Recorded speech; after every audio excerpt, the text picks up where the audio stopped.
গল্পকথন by Kallol chapter 2 আমাদের আজকের নিবেদন নরেন্দ্রনাথ মিত্রের লেখা নুনিয়া। গেটের সামনে রিকশা থেকে সুধাময় তার সুটকেসটা নিয়ে নামতে না নামতেই কালো কুচকুচে পালোয়ানি চেহারার এক যুবক হাসি মুখে এগিয়ে এলো। দিন বাবু, আমাকে দিন। 6 ফুট দেহ, চওড়া বুক, চৌকো চোয়াল আর চ্যাপটা চিবুকলা লোকটির দিকে তাকিয়ে সুধাময় মৃদু হেসে বলল, এই অ্যাটাচি কেসের মতো সুটকেস তোমার হাতে মানাবে না, এটা আমি নি। লোকটি সে কথা গ্রাহ্য না করে সুধাময়ের হাত থেকে সুটকেসটা নিতে নিতে বলল, আমাকে দিন বাবু। সুধাময় বুঝতে পারল তার কথার ব্যঞ্জনা লোকটির বোধগম্য হয়নি। তোমার নাম কি? সুধাময় এবার জিজ্ঞেস করল। লোকটি জবাব দেবার আগেই 12-13 বছরের একটি ছেলে সোৎসাহে বলে উঠল, গোবিন্দ বাবা, আমাদের নুনিয়া। ওর কথা তো তোমাকে অনেক লিখেছি। ও হ্যাঁ, এবার মনে পড়েছে শিব। শিবতোষ সুধাময়ের ছেলে। পুরীতে এসে সমুদ্রের বর্ণনা দেওয়ার সঙ্গে সঙ্গে তার এই নতুন বন্ধু গোবিন্দের কথাও অনেকবার সে বাবাকে চিঠিতে জানিয়েছে।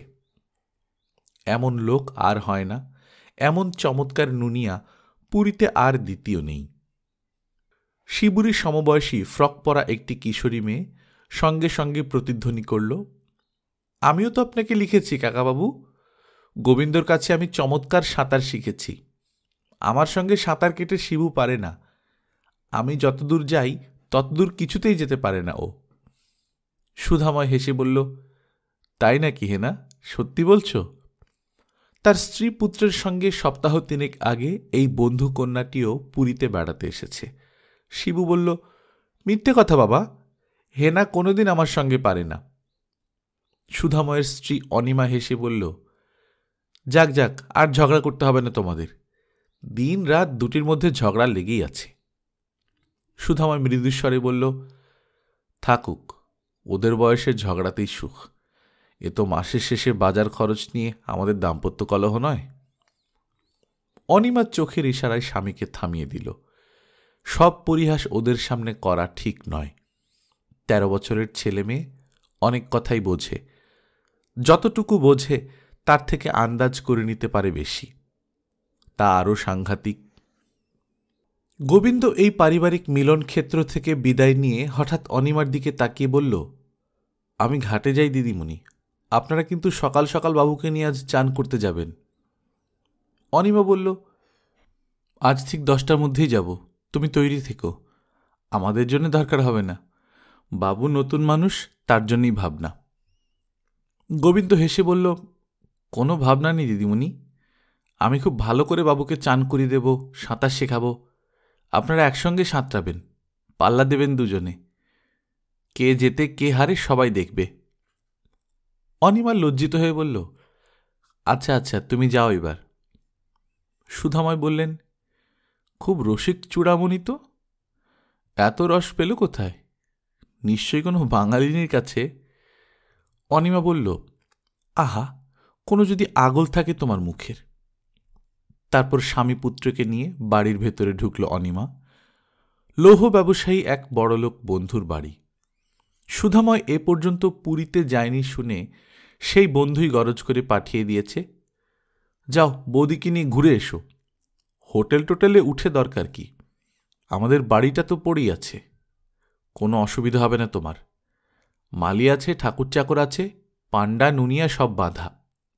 গিয়ে দয়া করে তোমরা উঠলেই হয়, কতদিন ধরেই তো বলছি তোমাকে।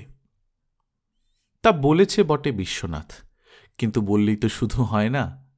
পুরীতে তাদের বাড়ি না হয় আছে, শুধু সেই বাড়ি থাকলেই যাতায়াতের ভাড়া, সেখানে থাকবার খরচ, অফিসের ছুটির ব্যবস্থা, একসঙ্গে সব সমস্যার তার সমাধান হয়ে যায় না। এক অখ্যাত মার্চেন্ট অফিসের কনিষ্ঠ কেরানির পক্ষে সপরিবারে ভ্রমণ অসঙ্গত বিলাসিতা। কিন্তু অনিমা কোনো যুক্তিতর্ক মানতে চাইল না। এতদিন পরে বেড়াবার একটা সুযোগ যখন পাওয়া যাচ্ছে, তা সে কিছুতেই হাতছাড়া হতে দেবে না। কদিনের জন্য বিশ্বনাথদের একটি আত্মীয় পরিবারও যাচ্ছেন পুরীতে, তারাও এই বাড়িতে গিয়েই উঠবেন। অনিমা ছেলে নিয়ে অনায়াসে তাদের সঙ্গে যেতে পারে। পরে যেন সুধাময় 10-15 দিনের ছুটি নিয়ে অনিমাদের গিয়ে নিয়ে আসে। অনেকক্ষণ তর্ক বিতর্কের পর অগত্যা সেই ব্যবস্থাতেই রাজি হয়েছে সুধাময়। ঝগড়াঝাটির চেয়ে স্ত্রীকে সমুদ্র তীরে পাঠানো ভালো। একঘেয়ে কলহ বিচ্ছেদকে এড়াতে হলে স্বেচ্ছাকৃত বিরহ সৃষ্টির প্রয়োজন। কিন্তু দিন 15 যেতে না যেতেই হিসেবে গরমিল হয়ে গেছে। সমুদ্রের বর্ণনার ফাঁকে ফাঁকে সুধাময়কে আসবার জন্যে অনুরোধ করবার সঙ্গে সঙ্গে অনিমা লিখেছে, টাকা পাঠাও, আরও টাকা পাঠাও। সুধাময় এসেই স্ত্রীকে সেই কথা জিজ্ঞেস করল, এত টাকা তোমার লাগলো কিসে বলো তো? অনিমা বলল, না, তোমাকে নিয়ে আর পারা গেল না। গাড়ি থেকে নামতে না নামতেই টাকার হিসেব। আমি জমা খরচ রেখেছি, সব তোমাকে বুঝিয়ে পাই ফার্দিংয়ের হিসেব মিলিয়ে দেব। ভয় নেই, 1 পয়সা তহবিল তসরুপ করব না। তারপর অতিরিক্ত খরচের কারণটা স্বামীকে বুঝিয়ে বলল অনিমা। বিশ্বনাথ বাবুদের যে পরিবারটি এখানে এতদিন ছিলেন তারা বড় লোক, তাদের সঙ্গে চাল চলনে মানিয়ে থাকতে হয়েছে অনিমাকে। বিদেশে এসে নিজেদের মর্যাদা তো ক্ষুণ্ণ করতে পারে না। আর 15 বছর একটানা একভাবে কাটিয়ে একটা মাসের জন্যও কি একটু ভালোভাবে থাকবার ইচ্ছা হতে পারে না অনিমার? সুধামাকে স্বীকার করতেই হল, তা পারে। কেরানির স্ত্রীরও কদিনের জন্য রানী হওয়ার শখ যায়। অনিমা বলল, তুমি খরচপত্র নিয়ে আর খুঁতখুত করো না তো। আর তো মাত্র গোটা 7 দিন, তোমার কাছে যা আছে তাতেই কুলিয়ে যাবে। দেখো কি সুন্দর বাড়ি, এমন ভালো বাড়িতে আমরা কোনোদিন থাকিনি। কি চমৎকার জায়গা। সত্যি আর খুঁতখুত করে লাভ নেই। স্ত্রীর উল্লাসটাকেও নিজের মধ্যে সঞ্চারিত হতে দিল সুধাময়। চারিদিকে তাকিয়ে একবার দেখল, পিচ ঢালা বড় রাস্তার উপর সুন্দর ছোট্ট একতলা ছবির মতো বাড়িটি। সামনে প্রশস্ত কম্পাউন্ড, তার ওপারে ঝাউয়ের সারি। কিছু দূর থেকে মেঘের ডাকের মতো ডাক শোনা যাচ্ছে। সুধাময় বলল, ওই বুঝি সমুদ্র? হ্যাঁ, এখান থেকে দেখা যায় না, শুধু বাঁশি শোনা যায়। কিন্তু মোটেই দূর নয়, 2 পা এগোলেই দেখতে পাবে। শিবু, যাও না, ওকে সমুদ্র দেখিয়ে নিয়ে এসো। আমি ততক্ষণে চা আর জলখাবার করছি। শিবু বলল, চলো বাবা, আমি তোমাকে প্রথম সমুদ্র দেখাবো। গৌরবে আর আত্মপ্রসাদে ভরে উঠেছে শিবুর মুখ। সুধাময় হেসে বলল, চলো। হেনা ছুটে এলো, কাকাবাবু আমিও আসব? সুধাময় বলল, আসবে বই কি, এসো না। মিনিট 5 পথ এগোতেই সমুদ্র।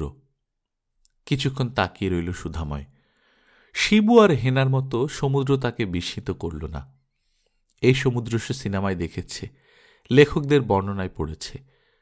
সুধাময়ের কাছে সমুদ্র মোটেই অকল্পনীয় কিছু নয়। তবু দেখে খুশি হল, দেখে ভালো লাগলো সুধাময়ের। হ্যাঁ, এর কাছে এলে তুচ্ছ দৈনন্দিনতাকে ভোলা যায়, হিসেবের খাতার কথা মনে পড়ে না। একদল স্নানার্থীর সঙ্গে কথা বলছিল গোবিন্দ। সুধাময়দের দেখে ছুটে এলো, চান করবেন তো বাবু? তৈরি হয়ে আসুন। সুধাময় বলল, একটু পরে আসব, এসে তোমাকে ডেকে নেব। গোবিন্দ বলল, আমাকে ডাকতে হবে না বাবু, আমি এখানেই আছি, এই আমার ঘর বাড়ি। তাই নাকি? তুমি তো বেশ ভালো বাংলা শিখেছ। গোবিন্দ সবিনয়ে জানালো সে বাংলা, উড়িয়া, তেলেগু 3টি ভাষা জানে, আর তাছাড়া ইংরেজিও কিছু কিছু বলতে পারে। 2-3 দিনের মধ্যেই গোবিন্দ সুধাময়কে সমুদ্রের সঙ্গে পরিচিত করিয়ে দিল। কাকে বলে ব্রেকার, কাকে বলে রোলার, কখন ডুব দিতে হয়, কখন লাফিয়ে উঠতে হয়, সব কৌশল একটু একটু করে শিখে নিতে চেষ্টা করল সুধাময়। চেষ্টা যে খুব সার্থক হল তা নয়। তার অপটুতা দেখে অনিমা, শিবু, হেনা 3 জনেই হেসেই অস্থির। অনিমা বলল, ওইভাবে চান করে বুঝি? আছাড় খেয়ে তোমার হাত পা ভাঙবে। তুমি বরং ওপরে দাঁড়িয়ে ঢেউ গোনো, আর আমরা কি করে চান করি তাই দেখো। অপ্রতিভ সুধাময়কে গোবিন্দ ভরসা দেয়, আপনিও পারেন বাবু, 2 দিন গেলে আপনিও পারবেন। দিদি কতদিন ধরে শিখছেন, কিন্তু বড় ভালো শিখেছেন। এমন সাঁতার আর কোনো মেয়ে কাটতে পারে না, এ কথা সত্যি বলছি। শিবু সাঁতার কেটে অনেক দূরে চলে গিয়েছিল। ফিরে এসে বলল, আর আমি গোবিন্দ? গোবিন্দ সস্নেহে হেসে বলল, তুমি তো ওস্তাদ। এর মতো সাহস আর কোনো ছেলের নেই। আমাদের নুনিয়াদের ছেলেরাও এমন সাঁতার কাটতে চান করতে পারে না। স্ত্রীপুত্রের দক্ষতায় গৌরব বোধ করতে চেষ্টা করে সুধাময়। হেনা মুখ ভার করে বলল, আমি? তুমিও খুব ভালো খুকি। তোমাকে দেখেই তো খোকাবাবুর অত সাহস। অনিমা সুধাময়কে আড়ালে ডেকে মুখ টিপে হেসে বলল, শুনছ গোবিন্দর কথা? হেনাকে দেখে নাকি শিবু সাঁতরাবার উৎসাহ পায়, সাহস পায়, আর আমাকে দেখে তুমি মোটেই সাহস পাচ্ছ না? না, বরং ভয় পাচ্ছি। শুধু শিবু নয়, হেনার সঙ্গে অনিমাও পাল্লা দিয়ে সমুদ্র স্নান করে।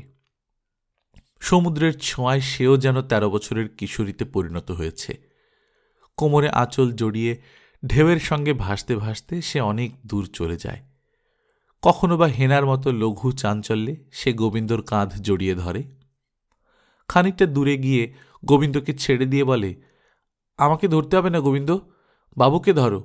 বাবুকে ভালো করে চান শেখাও, সাঁতার কাটাও। জলে নামলে আর উঠতে চায় না অনিমা।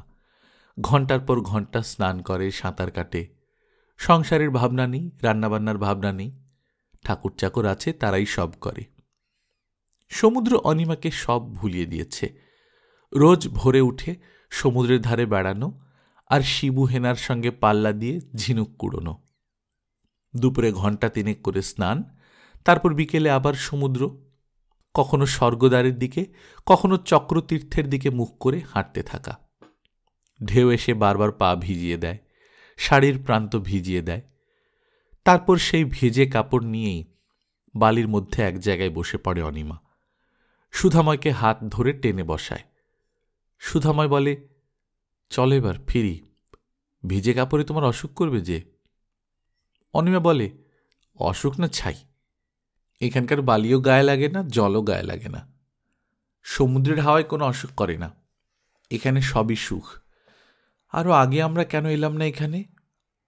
সুধাময় বলে, কত আগে? শিবু আর হেনার মতো বয়সে। কোথায় গেল ওরা এই অন্ধকারে? অনিমা আরও কাছে এসে বসে। ওদের জন্য তোমাকে ভাবতে হবে না। এখানকার ওদের সব চেনা হয়ে গেছে। ওরা ঘুরে ঘুরে ঠিক সময় মতো বাড়ি যাবে। এসো, আমরা আরও খানিকক্ষণ বসি। খানিক দূরে এখানে ওখানে আরও কয়েকটি তরুণ যুগলকে দেখেই বোধহয় অনিমার এই স্বাদ জেগেছে। সুধাময় আপত্তি করল না। অন্ধকারে সমুদ্রের দিকে তাকিয়ে থাকতে থাকতে অনিমা বলল, জ্যোৎস্নায় সমুদ্র দেখেছি, অন্ধকারেও দেখলাম, শুধু ঝড়টা দেখা হলো না। সমুদ্রের ঝড়টা দেখবার মতো, বয়ে পড়েছি। জ্যৈষ্ঠের শেষ, কিন্তু ঝড় তো দূরের কথা, আকাশে সামান্য মেঘের চিহ্নও নেই। দিনের বেলায় বাইরে খাঁ খাঁ করে রোদ, কিন্তু সমুদ্র আছে বলে, সমুদ্রের কাছে বলে গরম লাগে না। সেদিন অনিমা শিবু আর হেনাকে নিয়ে প্রতিবেশিনীর বাড়িতে গেছে। সেই ফাঁকে একাই বেরিয়ে পড়ল সুধাময়। সমুদ্রের ধার দিয়ে খানিকটা হাঁটতেই গোবিন্দের সঙ্গে দেখা হয়ে গেল। পরনে হাফ প্যান্ট, মাথায় পাতার টুপি। সুধাময় বলল, তোমাদের টুপিগুলি তো বেশ দেখতে। গোবিন্দ বলল, নেবেন বাবু? আপনাকে একটা তৈরি করিয়ে দেব, 2 টাকা লাগবে। কলকাতার অনেক বাবু শখ করে কিনে নিয়ে যায়। সুধাময় নিজের পকেটের কথা ভেবে তাড়াতাড়ি বলল, না না, আমার তত শখ নেই। আচ্ছা, দরকার হলে তোমাকে পরে বলবো। তোমরা থাকো কোথায়? এই তো কাছেই, আসুন না বাবু। একটু কৌতূহল হল সুধাময়ের। গোবিন্দের পেছনে পেছনে কয়েক পা এগোতেই একটা নোংরা সংকীর্ণ গলির মধ্যে ঢুকতে হল। খড় আর পাতার ছাউনি, সারি সারি কুঁড়ে, নুনিয়াপল্লী। একটি ঘরের সামনে এসে গোবিন্দ থেমে দাঁড়াল। কালো রোগা লম্বা মতো একটি স্ত্রীলোক বাইরে বসে জাল বুনছিল। সুধাময়দের দেখে মাথায় আঁচল টেনে তাড়াতাড়ি ঘরে গিয়ে ঢুকল। গোবিন্দ বলল, আমার বউ। মাছ ধরার জাল বোনা হচ্ছে বুঝি? তুমি সমুদ্রে মাছ ধরো? না বাবু, আর সব নুনিয়ারা ধরে, আমরা জাল বিক্রি করি। আপনি নেবেন একটা জাল? না না, আমি জাল দিয়ে কি করব? নিন না, অনেক বাবু শখ করে নেন, খুব সস্তায় দেব। না না, দরকার হলে তোমাকে পরে বলবো। 5 থেকে 10-12 বছরের 4টি ছেলে মেয়ে একটু দূরে কৌতূহলী দৃষ্টিতে তাদের দিকে তাকিয়েছিল। সবকটি উলঙ্গ। সুধাময় বলল, তোমার ছেলে মেয়ে বুঝি? হ্যাঁ বাবু। তারপরই অন্য প্রসঙ্গ পাড়ল গোবিন্দ। তার ঘরে মন্ত্র পড়া কবচ আছে, খুব ভালো কবচ। এই কবচ সঙ্গে থাকলে কোনো বিপদ আপদ স্পর্শ করতে পারে না, কোনো অসুখ বিসুখ হয় না। কলকাতার অনেক বাবু এই কবচ নিয়ে ফল পেয়েছেন। সুধাময় কি গোটাচারেক কবচ দেবে গোবিন্দ? সুধাময় বিরক্ত হয়ে বলল, না না, আমার কিছু দরকার নেই, তুমি এবার আমাকে বাইরে যাওয়ার রাস্তাটা দেখিয়ে দাও। গোবিন্দ অপ্রতিভ হয়ে বলল, চলুন বাবু চলুন। পরের দিন এক কাণ্ড ঘটল। অন্য দিনের মতো আজও সবাইকে নিয়ে সমুদ্রে স্নান করতে নেমেছে সুধাময়। গোবিন্দ আছে সঙ্গে। অনিমা সুধাময়ের পাশে দাঁড়িয়ে সামনের দিকে তাকিয়ে বলল, আজকের অবস্থাটা দেখেছ? আজ ঠিক সমুদ্র বলে মনে হচ্ছে। গোবিন্দ হেসে বলল, ঠিক বলেছ দিদি। দক্ষিণ দিকে একটু মেঘ করেছে, এমন অন্যদিনও করে, কিন্তু অন্যদিন সমুদ্র সেই মেঘকে এমনভাবে সাড়া দেয় না। আজকের ঢেউগুলি আরও উঁচু, আরও উত্তাল। জলের মধ্যে পা এক মুহূর্ত ঠিক রাখবার জো নেই। সমুদ্র সাগ্রহে আকর্ষণ করছে। গোবিন্দ অনিমার দিকে তাকিয়ে হেসে বলল, কি দিদি, যাবে? সাঁতরাবে আজ? অনিমা বলল, নিশ্চয়ই, কিন্তু তোমার বাবুকেও সঙ্গে নাও, ওর ভয় আজ ভাঙুক। গোবিন্দ হেসে বলল, চলুন, দুজনেই চলুন। তারপর শিবু আর হেনার দিকে তাকিয়ে বলল, তোমরা ওখানে দাঁড়িয়ে চান করো, পরে তোমাদের দুজনকেও নিয়ে যাব। সমুদ্রের অবস্থা ভালো নয়। বেশি দূর এগোনো গেল না।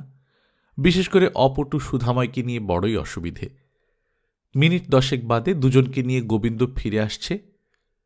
হঠাৎ দূর থেকে কাতর চিৎকার শোনা গেল, গোবিন্দ, গোবিন্দ!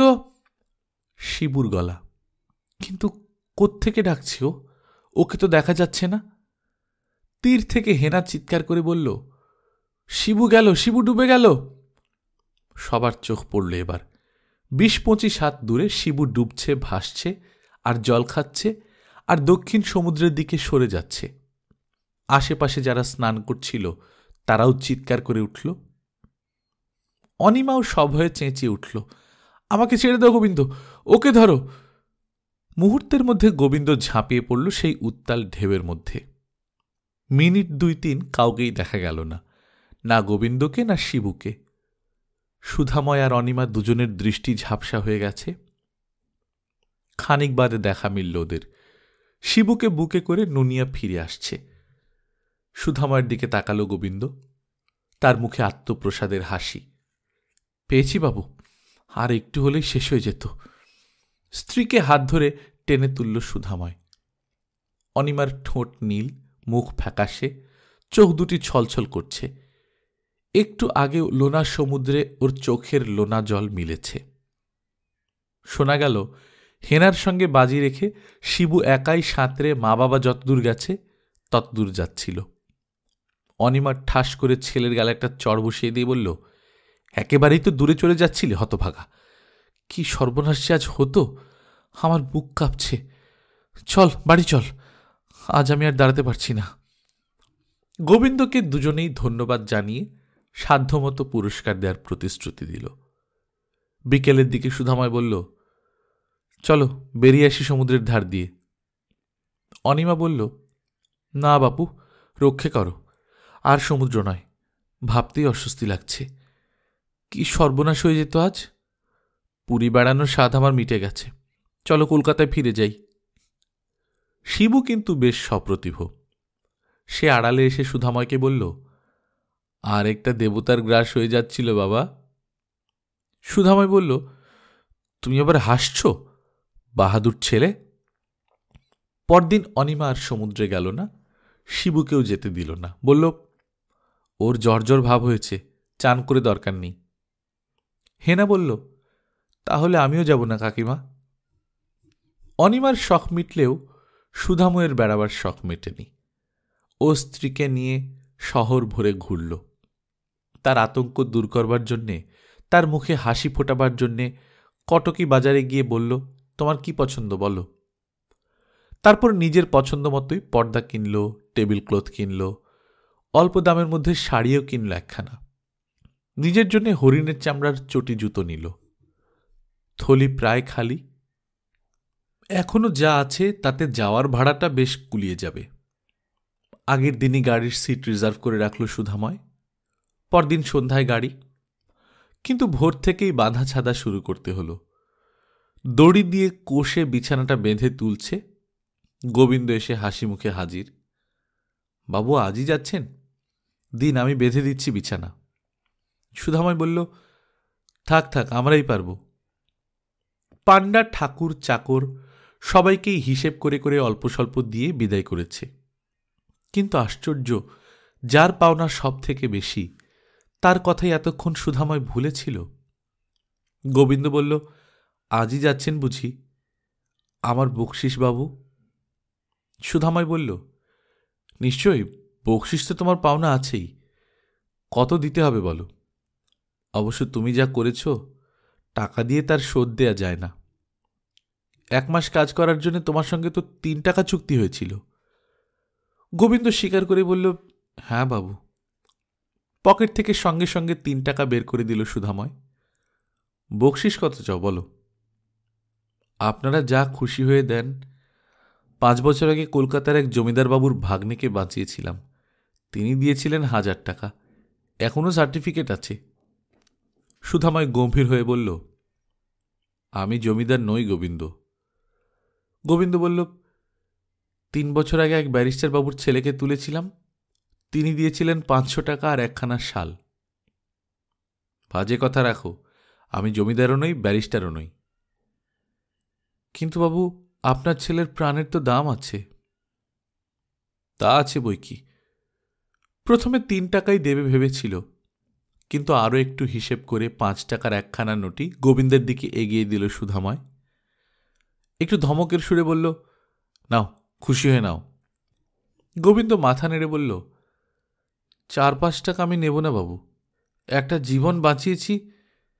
হঠাৎ সুধাময় উত্তেজিত হয়ে চিৎকার করে বলল, হারামজাদা, জীবন বাঁচিয়েছ না আরও কিছু করেছ? সব তোমার কারসাজি, সব তোমার ব্যবসা। বাচ্চা ছেলেকে লোভ দেখিয়ে জলে ঠেলে দিয়ে তাকে ফের তুলে এনে পয়সা আদায় করার ফন্দি। আমি কিছু বুঝতে পারছি না, না? গোবিন্দ স্থির দৃষ্টিতে একটুকাল তাকিয়ে রইল সুধাময়ের দিকে। তারপর বলল, বুঝবেন না কেন বাবু? আপনি সব বুঝেছেন। আপনারা লেখাপড়া জানা লোক, কলকাতার বাবু। কিন্তু আমরা তা করি নে। জীবন নিয়ে আমরা ব্যবসা করি নে বাবু। ঘরের ভেতর থেকে বেরিয়ে এলো অনিমা। স্বামীকে ধমক দিয়ে বলল, ছি, কি করছো তুমি? গোবিন্দ, আমাদের কাছে আর টাকা নেই। তুমি আমার হাতের এই আংটিটা নাও। তুমি যা করেছ, টাকা গয়নায় তার শোধ হয় না। আঙুল থেকে আংটিটা খুলে নিয়ে গোবিন্দের হাতে দিল অনিমা। গোবিন্দ আংটিটা কপালে ছোঁয়াল একবার, তারপর সেটিকে মাটিতে রেখে উঠে দাঁড়াল। না দিদি, আমার বকশিস আমি পেয়ে গেছি। বলেই পেছন ফিরে দ্রুত পায়ে হাঁটতে শুরু করল গোবিন্দ। সুধাময়ের মনে হল ওর পিঠটাও ভারী কালো আর চওড়া। গল্পকথন বাই কল্লোল চ্যাপ্টার 2তে শুনছিলেন নরেন্দ্রনাথ মিত্রের লেখা নুনিয়া। আমরা নিয়মিত গল্প পাঠ করে শোনাচ্ছি। আপনারা যারা প্রথমবার মতো শুনছেন, কাইন্ডলি সাবস্ক্রাইব করে নেবেন। গল্প পাঠ ভালো লাগলে বন্ধুদের সঙ্গে শেয়ার করবেন। নিজে ভালো থাকবেন, আশপাশের লোকজনকে ভালো রাখবেন। টাটা।